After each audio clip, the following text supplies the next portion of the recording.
কিছু সময় পরেই শুরু হতে যাচ্ছে বার্সার ম্যাচ রাত ১টা বাংলাদেশ সময় রাত ১টায় শুরু হচ্ছে বার্সার ম্যাচ লা লিগার ম্যাচ রিয়াল বেটিসের এগেনস্টে। ম্যাচটা অবশ্যই ইম্পর্ট্যান্ট, পয়েন্ট বের করে নেওয়া ছাড়া কোনো কথাই নাই। বার্সার জন্য অবশ্যই ভালো কিছুই অপেক্ষা করতেছে, যদি তারা পয়েন্টটা বের করে নিতে পারে তাহলে তো অবশ্যই রিয়াল মাদ্রিদের সাথে ভালো একটা পয়েন্ট ডিফারেন্স ক্রিয়েট হবে। আমরা দেখছি যে কিছু সময় আগে রিয়াল মাদ্রিদ তারা ভ্যালেন্সিয়ার এগেনস্টে হারছে, তো তারা নিজেদের ঘরের মাঠে বার্নেবিউতে তারা তিনটা পয়েন্ট নষ্ট করছে, একটা পয়েন্টও বের করে নিতে পারে নাই। যদি ড্র করতো তাহলে তো একটা পয়েন্ট পাইতো। ওইখানে তারা লাস্ট মিনিটে একদম শেষের দিকে গিয়ে গোল কনসিড করে বসে এবং 2-1 ভ্যালেন্সিয়া তারা ম্যাচটা বের করে নেয়। যদিও একটা পেনাল্টি পাইছিল রিয়াল মাদ্রিদ, কিন্তু ভিনিসিয়াস জুনিয়র সেটা মিস করছে। তো অবশ্যই রিয়াল মাদ্রিদ হারাটা তাদের জন্য অবশ্যই কষ্টদায়ক, কারণ তারা ইতিমধ্যে লা লিগার টাইটল রেস থেকে ছিটকে গেছে, মানে কিছুটা হলেও তারা ছিটকে গেছে সেটা বলাই যায়। আর বার্সার জন্য অবশ্যই অ্যাডভান্টেজ, কারণ বার্সার যে কম্পিটিটর ছিল এইটাই টাইটল রেইসে, সেখানে রিয়াল মাদ্রিদ তারা মানে অনেক বেশি পরিমাণ ফাইট দিতেছিল। এখনই বার্সার সাথে তাদের 3টা পয়েন্টের ব্যবধান আছে রিয়ালের। তো বার্সা যদি রিয়াল বেটিসকে হারাইতে পারে আজকের ম্যাচটাতে তাহলে একদম ক্লিয়ারলি বড় একটা ডিফারেন্স ক্রিয়েট হয়ে যাবে, যেটা বার্সার জন্য অনেক বেশি পরিমাণ ইম্পর্ট্যান্ট এবং দরকারি। যদিও সামনে আরও ম্যাচ বাকি আছে, ওইগুলা থেকেও বার্সাকে পয়েন্ট বের করে নিতে হবে। যদি ঠিকঠাক মতো বের করে নিতে পারে তাহলে তো টাইটলটা এমনিতেই আয়ত্তে চলে আসবে। তবুও এখনও যাত্রা বাকি আছে, এই মুহূর্তে তো কোনো কিছু বলা যাবে না। আর আজকের ম্যাচটাতে ফেরমিন লুপেসকে বেঞ্চ করা হয়েছে। ফেরমিনকে আমরা দেখতেছি যে তাকে বেঞ্চে রাখা হয়েছে। গোবি, পেদ্রি এবং ফ্রাঙ্কি ডি ইয়ং, এই তিনটা তারা মিডে স্টার্ট করতেছে। অবশ্যই এইটা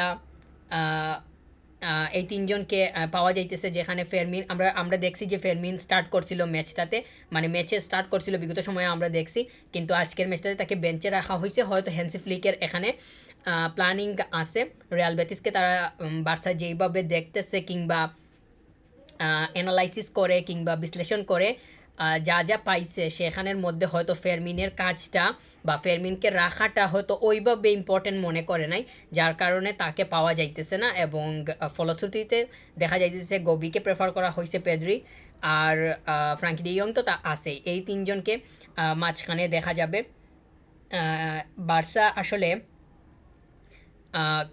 আজকের ম্যাচটাতে কীরকম করতে পারে সেইটার উপরে অনেক বেশি কিছুই নির্ভর করতেছে।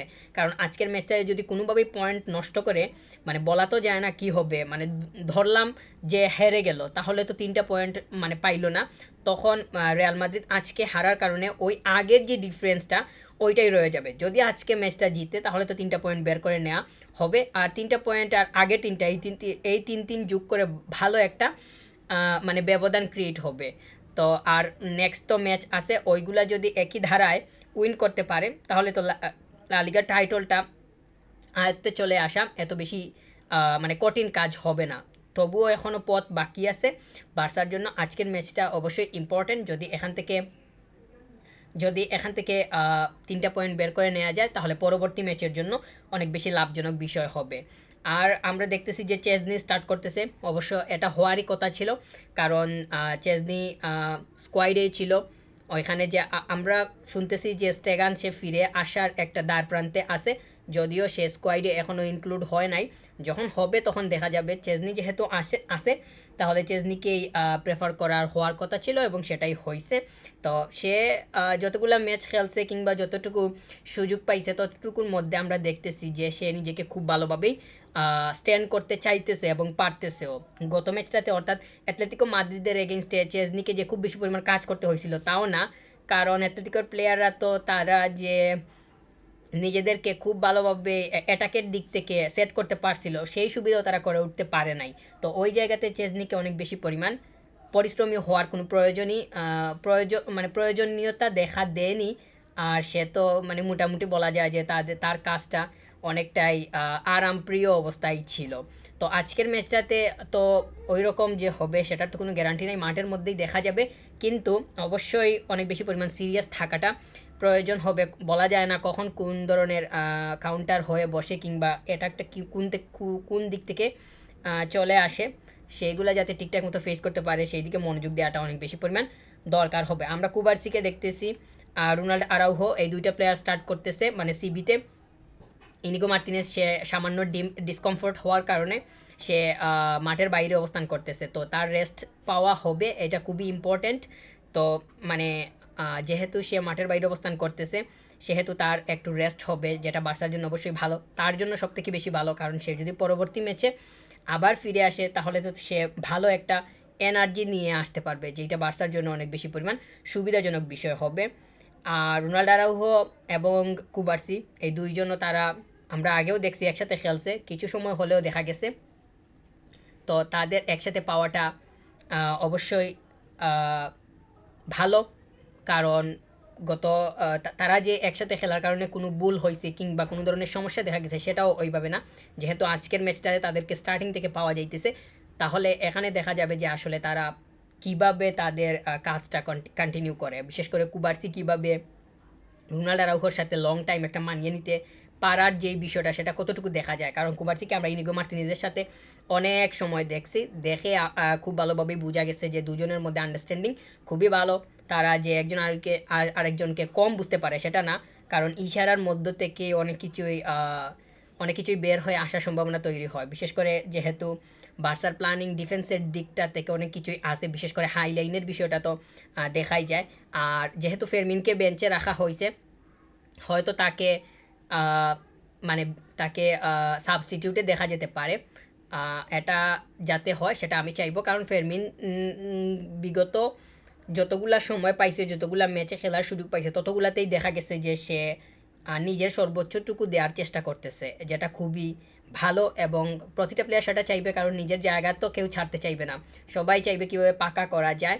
ফেরমিনকে যেহেতু বেঞ্চে রাখা হয়েছে, এটা অবশ্য কোচিং স্টাফদের চিন্তাভাবনার বিষয়, অবশ্যই এখানে খারাপ কোনো কিছু দেখতেছি না বা নেগেটিভিটি কোনো কিছু খুঁজতে চাইতেছি না, অবশ্যই পজিটিভ ওয়েতে নিতেছে, যাতে সে বেঞ্চ থেকে এসে কিছু মিনিট খেলার সুযোগ পায় সেইটার দিকে আমার এখন মনোযোগ থাকবে। আর ফেরানকে দেওয়া হয়েছে, লেভানডস্কি দুইজনকে একসাথে স্টার্ট করানো হচ্ছে, এই দুইজনের স্টার্টিংটা একসাথে আজকের ম্যাচটাতে কতটুকু পরিমাণ কার্যকরী হয় কিংবা মাঠের মধ্যে তারা একসাথে কীভাবে মানিয়ে নিতে পারে, বিশেষ করে তো টিম হয়ে কীভাবে এই দুজন খেলতে পারে অন্যান্য সবাইকে নিয়েই, সেই বিষয়টা দেখাটা অনেক বেশি পরিমাণ জরুরি হবে। আর স্কোর বের হয়ে আসাটা অবশ্যই ইম্পর্টেন্ট, যদি শুরুর থেকেই একটু খেলাটা গুছিয়ে নিয়ে ভালোভাবে যদি গেমটা মেক করা যায় তাহলে হয়তো স্কোর বের হয়ে আসার সম্ভাবনা অনেক বেশি পরিমাণ তৈরি হবে, এবং স্কোর তো বের হয়ে আসতে পারে যদি ঠিক মানে স্কোরে যদি সুযোগ আসে তাহলে স্কোর এখান থেকে আসার সম্ভাবনা থাকে, তো এইটা তো আগেও দেখা গেছে।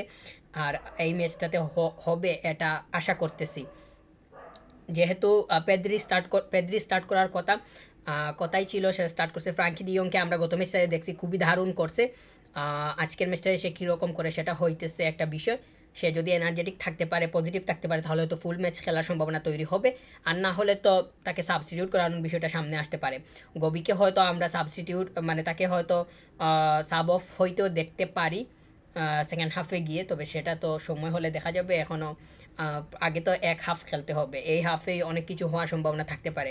অনেক সময় দেখা যায় যে প্লেয়ার ইনজুরি হওয়ারও সম্ভাবনা তৈরি হয়েছে, তখন তো আসলে তাকে বাইরে নিয়ে আসাই উচিত হয়। তো এমনটা না হোক, প্লেয়ার যাতে ইনজুরি না হয় এই দিকেই মানে মনোযোগ আসে, বা সবাই যাতে সুস্থ থাকতে পারে, কারণ সামনে তো বিগ ম্যাচ আছে, ইম্পর্টেন্ট ম্যাচ। ফেরমিনকে যেহেতু বেঞ্চে রাখা হয়েছে তাকে হয়তো বেঞ্চ থেকে আসতে দেখা যাবে, এমনটা হওয়ার সম্ভাবনা হয়তো তৈরি হবে।